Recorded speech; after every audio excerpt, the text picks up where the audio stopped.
Hello, നമ്മുടെ ചാനലിലേക്ക് എല്ലാവർക്കും ഒരിക്കൽ കൂടി സ്വാഗതം. അപ്പോൾ ഇന്ന് നമ്മുടെ സിവിൽ എക്സൈസ് ഓഫീസർ അല്ലെങ്കിൽ വുമൺ സിവിൽ എക്സൈസ് ഓഫീസറിൻ്റെ previous question paper discussion continue ചെയ്യുകയാണ്. ഇന്ന് നമ്മൾ എടുത്തിരിക്കുന്ന ക്വസ്റ്റ്യൻ എന്ന് പറയുന്നത് 2022 അപ്പോൾ ക്വസ്റ്റ്യൻ കോഡ് എന്ന് പറഞ്ഞാൽ 025/2022 2022 നടന്നിട്ടില്ല. ഫെബ്രുവരി 26 ആ എക്സാം നടന്നിട്ടുള്ളത്. ആ ഒരു ക്വസ്റ്റ്യൻ പേപ്പറാണ് നമ്മളിവിടെ ഡിസ്കസ് ചെയ്യാൻ പോകുന്നത് കേട്ടോ. അപ്പോൾ ഓക്കെ, ക്വസ്റ്റ്യൻ നമുക്ക് നോക്കാം. ഈ വീഡിയോ നമ്മൾ പാർട്ടായിട്ടായിരിക്കും അപ്ലോഡ് ചെയ്യുന്നത്.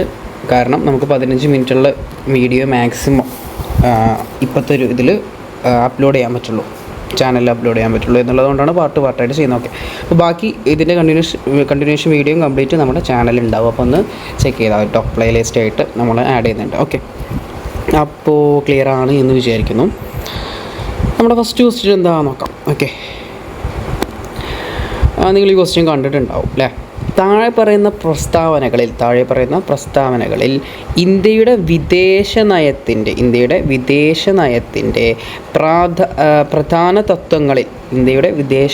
പ്രധാന തത്വങ്ങളിൽ പെടുന്നവയാണ് ചോദിച്ചിട്ടുള്ളത്. ഓക്കെ, ഓപ്ഷൻ 1 എന്താ നോക്കാം. ഓപ്ഷൻ ഒന്നാമതായിട്ട് തന്നത് എന്താ? സമാധാനപരമായ സഹവർത്തിത്വം. ഓപ്ഷൻ 2 എന്ന് പറയുന്നത് വംശീയവാദത്തോടുള്ള വിദ്വേഷം. ഓപ്ഷൻ 3 എന്ന് പറയുന്നത് വിദേശ സഹായത്തിൻ്റെ ആവശ്യകതയിൽ നിന്നുള്ള ഊന്നൽ. ഓക്കെ, ഈ 3 ഓപ്ഷനും ശരിയാണ് നമുക്കറിയാം, കാരണം 3 ഓപ്ഷനും ശരിയാട്ടോ. അപ്പോൾ ഓപ്ഷൻ ഏതാ? മേൽപ്പറഞ്ഞവ എല്ലാം ശരി എന്നാണ് നമ്മുടെ ഓപ്ഷൻ. മേൽപ്പറഞ്ഞവ എല്ലാം ശരിയാണ്. ഓക്കെ, ക്ലിയർ ആയോ? ഓക്കെ, അടുത്ത ക്വസ്റ്റ്യനിലേക്ക് പോവാം. സെക്കൻഡ് ക്വസ്റ്റ്യൻ ചോദിച്ചത് 1921 ഒറ്റപ്പാലത്ത് വെച്ച് നടന്ന 1-ാം കേരള സംസ്ഥാന രാഷ്ട്രീയ സമ്മേളനത്തിൻ്റെ അധ്യക്ഷൻ അതാരായിരുന്നു എന്നുള്ളതാണ് ചോദ്യം. ഓക്കെ, ആരാ? ടി പ്രകാശമാണോ, KP കേശവ മേനോനാണോ, ആനി ബസൻ്റ് ആയിരുന്നോ, ജവഹർലാൽ നെഹ്റു ആയിരുന്നോ? ആരാണ്? ടി പ്രകാശമായിരുന്നു കേട്ടോ.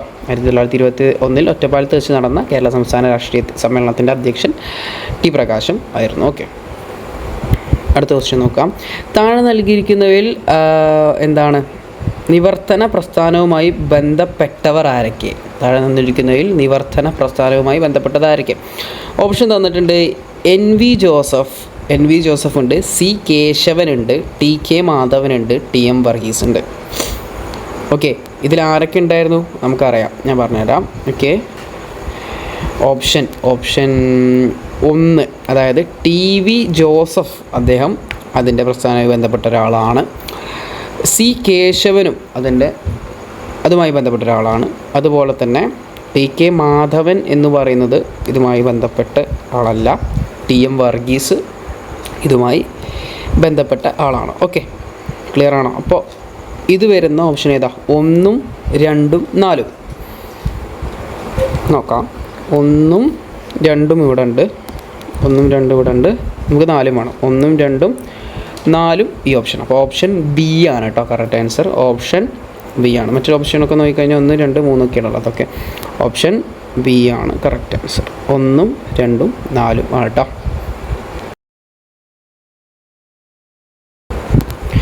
ഓക്കെ, അടുത്ത ക്വസ്റ്റ്യൻ നോക്കാം. താഴെ പറയുന്നവയിൽ ഏതാണ് പണ്ഡിറ്റ് കറുപ്പനെ സംബന്ധിച്ച് ശരിയായ പ്രസ്താവന? കൊച്ചിൻ ലെജിസ്ലേറ്റീവ് കൗൺസിൽ അംഗമായിരുന്നു. ഇത് വായിക്കണ്ട കേട്ടോ, ഈ ഭാഗമല്ല കേട്ടോ. കൊച്ചിൻ ലെജിസ്ലേറ്റീവ് കൗൺസിൽ അംഗമായിരുന്നു. വൈക്കം സത്യാഗ്രഹത്തിൽ പങ്കെടുത്തു. അതുപോലെ തന്നെ പുലയർ എന്ന കവിത എഴുതി. നമുക്കറിയാം വൈക്കം സത്യാഗ്രഹത്തിൽ അദ്ദേഹം പങ്കെടുത്തിട്ട് ഇല്ല. അപ്പോൾ ഓപ്ഷൻ 1ഉം ഓപ്ഷൻ 3യുമാണ് ശരി. ഓപ്ഷൻ 1ഉം 3യും ഓപ്ഷൻ. അപ്പോൾ അത് വന്നിട്ടുള്ള ഓപ്ഷൻ ഏത്? ഓപ്ഷൻ C ആണ് കേട്ടോ കറക്റ്റ് ആൻസർ. ഓക്കെ, അടുത്ത ക്വസ്റ്റ്യൻ. ഇന്ത്യൻ അസോസിയേഷൻ്റെ സ്ഥാപകനാരാ? സുരേന്ദ്രനാഥ ബാനർജി ആണോ അതോ KT തെലാങ് ആണോ? M Veeraraghavan M വീരരാഘവാചാര്യരാണോ? അതോ ഫിറോസ് ഷാ മേത്ത ആണോ? പറയാം, നമുക്കറിയാം ആരാടാ? ഓപ്ഷൻ A ആട്ടോ, സുരേന്ദ്രനാഥ ബാനർജിയാണ് കറക്റ്റ് ആൻസർ. ഓക്കെ, അടുത്ത ക്വസ്റ്റ്യനിലേക്ക് പോകാം.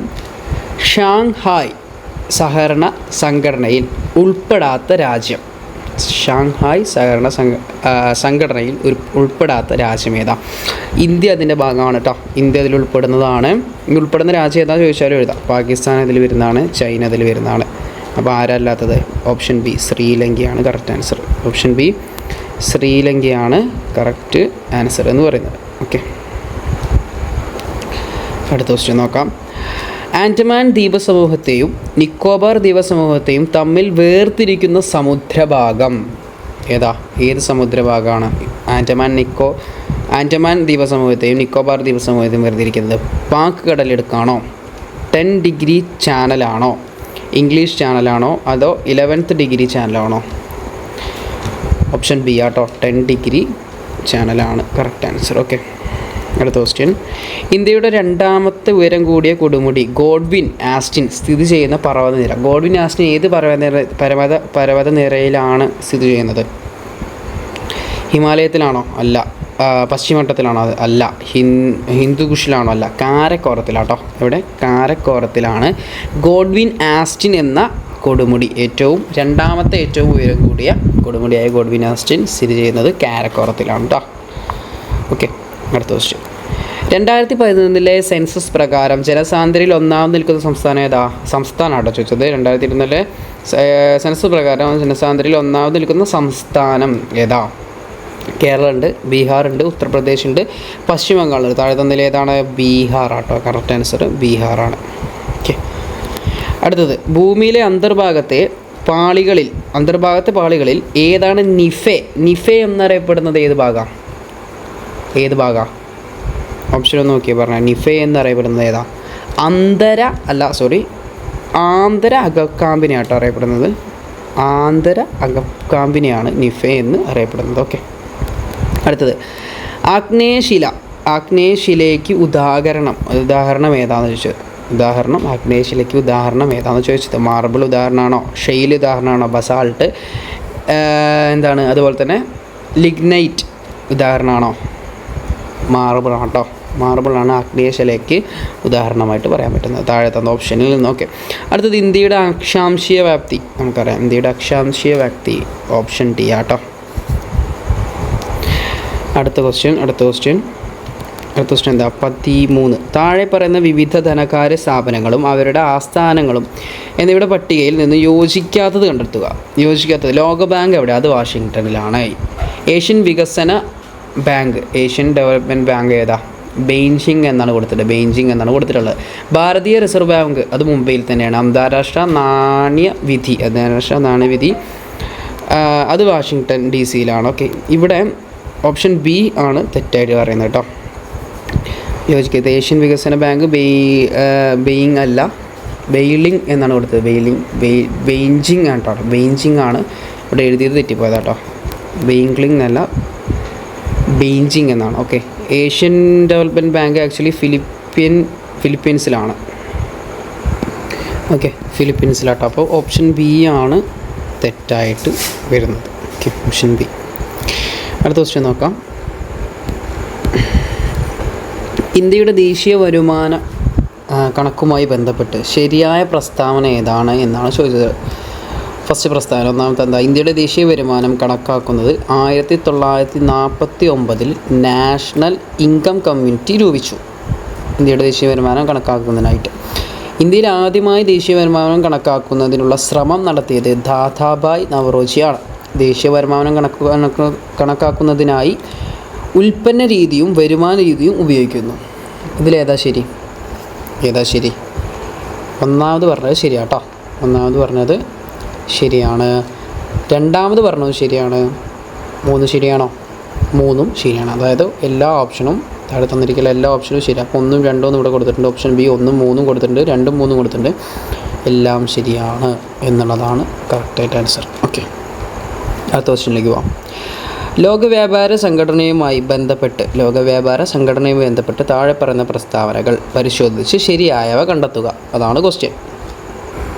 ഓക്കെ, അടുത്ത ക്വസ്റ്റ്യനിൽ എന്തൊക്കെയാണ് ശരിയായ പ്രസ്താവന കണ്ടെത്തുക എന്ന് പറഞ്ഞിട്ടുണ്ട്. അപ്പോൾ ഫസ്റ്റ് വന്നിട്ടുണ്ട് എന്താ? ലോക വ്യാപാര സംഘടന നിലവിൽ വന്നത് 1995 ആണോ?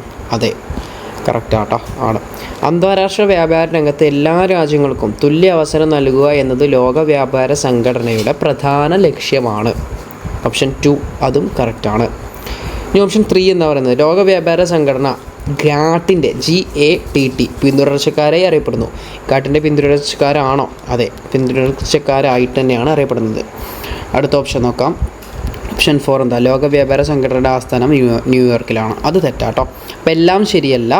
ഓപ്ഷൻ ഏതാ? 1, 2, 3 ശരി. 1, 2, 3 ആണ് കറക്റ്റ് ആൻസർ. അടുത്ത ക്വസ്റ്റ്യൻ. താഴെ പറയുന്നവയിൽ ശരിയല്ലാത്ത പ്രസ്താവന കണ്ടെത്തുക. ശരിയല്ലാത്ത പ്രസ്താവന കണ്ടെത്താനാണ് പറഞ്ഞത്. അതായത് സ്വതന്ത്ര ഇന്ത്യയിൽ ആസൂത്രണ കമ്മീഷൻ രൂപീകരിക്കുന്നത് 1950-ലാണ്. ശരിയല്ലാത്തതാണ് കണ്ടെത്താൻ പറഞ്ഞത്. അത് ഒരു ശരിയായ പ്രസ്താവനയാണ്. അടുത്ത ബി എന്താ? ഇന്ത്യയിൽ ആസൂത്രണത്തിൻ്റെ ശില്പിയായി അറിയപ്പെടുന്നത് PC മഹലാനോബിസ് ആണ്. എന്ത്? ആസൂത്രണത്തിൻ്റെ ശില്പിയായിട്ട് അറിയപ്പെടുന്നത്. അത് കറക്റ്റല്ലേ? അതും കറക്റ്റാണ്. അപ്പോൾ എയും പിയും കറക്റ്റ് ആൻസറാണ്. ആസൂത്രണ കമ്മീഷൻ്റെ ആദ്യത്തെ ഉപാധ്യക്ഷനാണ് ആര്? ഗുൽസാരിലാൽ നന്ദ എന്ന് പറയുന്നത്. അത് കറക്റ്റാണോ? അതും കറക്റ്റാണ്. ഓക്കെ. ഓപ്ഷൻ ഡി എന്താ? 1ാം പഞ്ചവത്സര പദ്ധതിയുടെ കരാർ തയ്യാറാക്കിയത് PC മഹലനോബിസ് ആണ്. അത് തെറ്റാട്ടോ. അതാണ് കൂട്ടത്തിൽ തെറ്റായിട്ട് വരുന്നത്. ഓക്കെ, ക്ലിയർ ആണോ? ഓക്കെ, അടുത്ത ക്വസ്റ്റ്യനിലേക്ക് പോവാം. താഴെ പറയുന്നവയിൽ ഇന്ത്യയിലെ ഹരിത വിപ്ലവത്തിൻ്റെ 2ാം ഘട്ടത്തിൻ്റെ കാലയളവ് ഏതാ? ഹരിത വിപ്ലവത്തിൻ്റെ 2ാം ഘട്ടത്തിൻ്റെ കാലയളവ് ഏതാ? ഓപ്ഷൻ ബി ആട്ടോ കറക്റ്റ് ആൻസർ.